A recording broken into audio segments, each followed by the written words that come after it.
Hi అండి, అందరికీ నమస్కారం.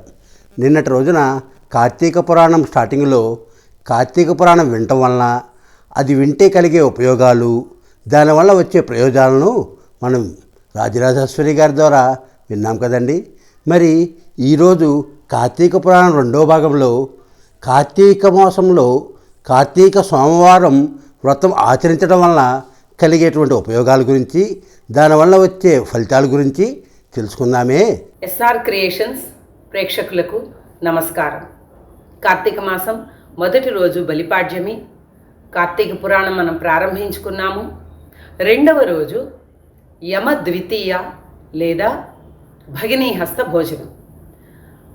యముడు తన చెల్లెలు యమునా నది లేదా యమికి ఆయన ఒక వరం ఇస్తాడు. ప్రతి సంవత్సరం కార్తీక మాసం రెండవ రోజు నీ ఇంటికి నేను అతిథిగా వస్తానమ్మా అని. ఆ రోజు ఆ సంప్రదాయాన్ని పురస్కరించుకొని అన్నదమ్ములందరూ కూడా అక్క చెల్లెళ్ళ ఇంటికి వెళ్ళి వారిని సంతోషపెట్టి వారికి కానుకలు ఇచ్చి వారిచ్చిన కానుకలు స్వీకరించి వారి చేతి భోజనం తిని ఇంటికి వెళ్తారు. యమ ద్వితీయ అని కూడా అంటారు. మనం ఈరోజు రెండవ రోజు అధ్యాయాన్ని తెలుసుకుందాం కార్తీక పురాణంలో. కార్తీక పురాణం రెండో అధ్యాయం, సోమవార మహిమ. ఓ రాజా, కార్తీక మహాత్మ్యమును వినుము.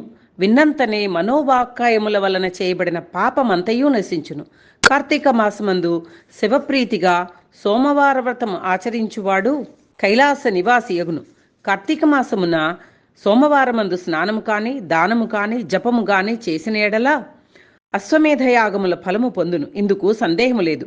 కార్తీక మాసమందు ఉపవాసము, ఒక పూట భోజనము, రాత్రి భోజనము, ఛాయానక్త భోజనము, స్నానము, తిలదానము ఈ ఆరును ఉపవాస సమానములగునని ఋషులు చెప్పిరి. శక్తి గలవాడు కేవలం ఉపవాసం చేయవలను. అందుకు శక్తి లేనివాడు రాత్రి భోజనము చేయవలను. అందుకు శక్తి లేనివాడు ఛాయానక్తమును చేయవలను.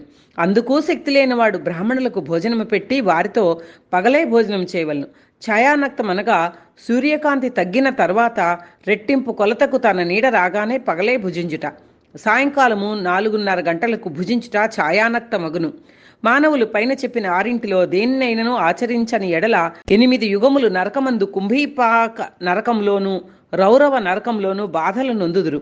కార్తీక సోమవారమందు విధవ యథావిధిగా ఉపవాసం చేసి శివుని పూజించినట్లయినా శివలోకమును పొందును. స్త్రీలు గాని పురుషులు గాని ఎవరు కార్తీక సోమవారమందు నక్షత్రములను చూచి రాత్రి భోజనం చేయుదురో వారి పాతకములు అగ్నియందుంచబడిన దూది వలె నశించును. కార్తీక సోమవారమందు శివలింగమునకు అభిషేకము పూజయు చేసి రాత్రి భుజించువాడు శివునకు ప్రియుడగును. ఈ విషయమందు ఒక కథ కలదు, చెప్పెద వినుము. ఇది వినువారికిని చెప్పువారికిని పాపనాశనమగును. కాశ్మీర దేశమందొక పురోహితుని కూతురు స్వాతంత్ర్య నిష్ఠురి అను ఒక స్త్రీ గలదు. అది చక్కని రూపముతో మంచి యవ్వనంతో కూడి ఉండి తలదువ్వుకొని అలంకరించుకొని బహుగా మాట్లాడుచు జారిని అయి ఉండేది. ఓ రాజా, దీని దుర్గుణములను చూచి తల్లిదండ్రులు అత్తమామలు దీనిని విడిచిరి. దీని భర్త సౌరాష్ట్ర దేశస్థుడు. అతని పేరు మిత్రశర్మ. అతడు వేదాంగ పారంగతుడు, సదాచారవంతుడు, సమస్త భూతములయందు దయగలవాడు, అనేక తీర్థములు సేవించినవాడు, అబద్ధం ఆడనివాడు, నిరంతరము దయగలవాడును. భర్త అట్టి ఉత్తమ గుణములు గలవాడైనప్పటికీ ఆ దుర్మార్గపు భార్య ఇతని నిత్యము కొట్టుచుండెడిది. అట్లు నిత్యము దాని చేత దెబ్బలు తినుచును. గృహస్థ ధర్మమును యందుండు కోరిక చేత భార్యను విడువలేక దానితో కష్టపడుచుండెడివాడు. ఋగ్వేదము, యజుర్వేదము, సామవేదము, అధర్వణ వేదము అంగములు అనగా శిక్ష, వ్యాకరణము, ఛందస్సు, నిరుక్తము, జ్యోతిషము, కల్పము వీటిని సంపూర్ణముగా చదివినవాడు వేదాంత పారంగతుడు అనబడును.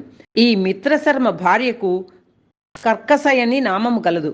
భర్త అయిన మిత్రశర్మయందు వాంఛ చేత దీని యందు రాగముతో ఉండెను.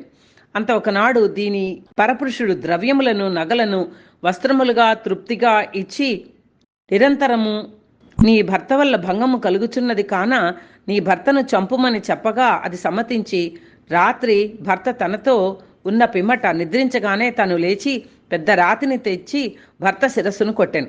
ఆ దెబ్బతో అతడు మృతి చెందెను. తర్వాత కర్కస స్వయంగా తన భర్త శవమును విప్పు మీద వేసుకొని తీసుకుని పోయి పాడు నూతిలో పడవేశను.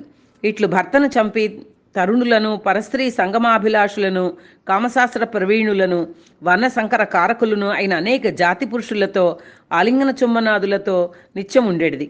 ఇంతేకాదు భర్తయందు అనురాగముతో కూడియున్న భార్యలను దుర్బోధల చేత ఇతరులతో కూడించుచు ఏకపత్నీవ్రత పరాయణులను భంగపరిచి నిత్యము పరనింద చేయుచు పరద్వేషము కలదై దేవతా ద్వేషి అయి ఉండెను. అది నిరంతరము దయాశూన్యయై ఆడంబరము చేత కాని, నవ్వు చేత కాని, కపటము చేత కాని విష్ణు పాదార విందమును ధ్యానించలేదు, హరికథను విననూ లేదు.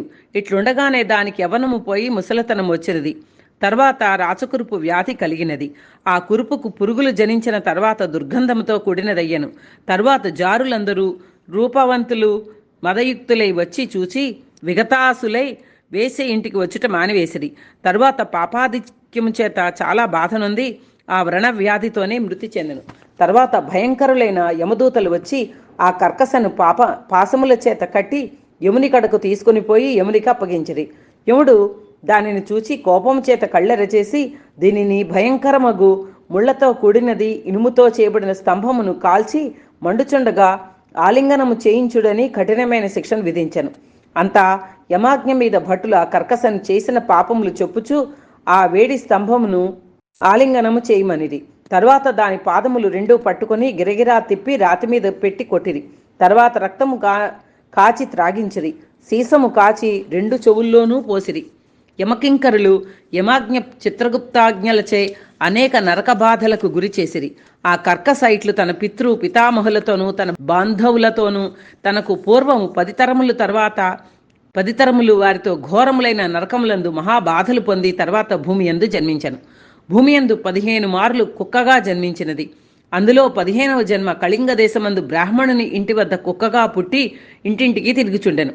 ఇట్లుండగా ఒకప్పుడు ఆ బ్రాహ్మణుడు కార్తీక మాసమందు సోమవారము దినమున పగలంతయు ఉపవాసము చేసి గృహమందు శివలింగాభిషేకము పూజాదులను చేసి నక్షత్ర మండలమును చూచి గృహమునకు పోయి దేవ నివేదన చేసి పిమ్మట బలిదానము కొరకు బయటకు వచ్చి భూమి మీద బలిని ఉంచి కాళ్ళు కడుక్కొని ఆచమనము చేసి తిరిగి ఇంటిలోనికి వెళ్ళాను. ఆ కుక్క ఆనాడు పగలంతయు ఆహారం కొద్ది అయినను దొరకనందున కృషించినది. కార్తీక సోమవారం రాత్రి విప్రుడు వేసిన బలిని భక్షించను. ఆ బలి భోజనము చేత కుక్కకు పూర్వజాతి స్మృతి కలిగి బ్రాహ్మణోత్తమా రక్షింపుము రక్షింపుము అని పలికెను. ఆ మాట విని బ్రాహ్మణుడు బయటకు వచ్చి ఆశ్చర్యంతో కూడినవాడై, ఓ కుక్క, మా ఇంటలో ఏమేమి చేసితేవి రక్షింపుమనుచున్నావు అని అడిగాను. కుక్క ఇట్లనెను, ఓ బ్రాహ్మణోత్తమా వినుము. నేను పూర్వజన్మయందు బ్రాహ్మణ స్త్రీని, పాపములను చేయుదానను, వర్ణసంకరము చేసిన దానను, అన్యపురుషులను మరిగి నిజభర్తను చంపితిని. ఈ మొదలైన పాపములు అనేక చేసి చచ్చి యమలోకమునకు పోయి అచట అనేక బాధల నొంది తిరిగి భూమికి వచ్చి 15 మార్లు కుక్కగా జన్మించి తిని చివరికి ఇప్పుడు నాకు జాతి స్మరణ కలిగినది. ఎట్లు కలిగినదో చెప్పుము, విని తరించెదను. ఆ బ్రాహ్మణోత్తముడి మాట విని జ్ఞాన దృష్టితో చూచి తెలుసుకొని ఇట్లనెను, ఓ సునకమా, ఈ కార్తీక సోమవారము నాడు ప్రదోష సమయం వరకు భుజింపక ఇప్పుడు నేను ఉంచిన బలిని భక్షించితివి కనుక నీకు జాతి స్మృత కలిగినది. ఆ మాటను విని కుక్క, బ్రాహ్మణోత్తమ, ఈ కుక్కజాతి నుండి నాకెట్లు మోక్షము కలుగునో చెప్పుమని విప్రునే అడిగాను. ఆ కుక్క ఇట్లు ప్రార్థించగా పరోపకార బుద్ధితో కార్తీక సోమవారములందు తాను చేసిన పుణ్యములో ఒక్క సోమవార పుణ్యమును కుక్కకు ధారపోసెను. బ్రాహ్మణుడు సోమవార పుణ్యమును ఇయ్యగానే కుక్క దేహమును విడిచి ప్రకాశించుచున్న శరీరం గలదై ప్రకాశించడి వస్త్రములను మాల్యములను ధరించి ఆభరణాలంకృతయే తన పితరులతో కూడా కైలాసానికి పోయి అచ్చట పార్వతీదేవి వలె శివునితో కూడా ఆనందించుచుండెను. కాబట్టి కార్తీక మాసమందు సోమవార వ్రతము ఆచరించదగినది. ఎవరు కార్తీక సోమవార వ్రతము చేయుదురో వారికి మోక్షము హస్తములందుండును. కాబట్టి ఓ జనక మహారాజా, పుణ్యప్రదమైన కార్తీక వ్రతమును నీవు చెయ్యుము అని వశిష్ఠుడు జనక మహారాజుకి తెలియచేశారు. 2వ అధ్యాయం సమాప్తం.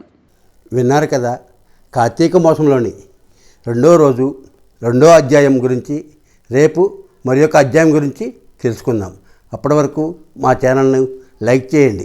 మీరు లైక్ చేయటం వల్ల ఇటువంటి మంచి కార్తీక పురాణ విషయం 10 మందికి తెలిసే అవకాశం ఉంటుంది. మా ఛానల్ లైక్ చేయండి, షేర్ చేయండి, సబ్స్క్రైబ్ చేసి మమ్మల్ని కొంచెం ఆశీర్వదించండి. సర్వే జన సుఖినో భవంతు. ఓం నమః శివాయ.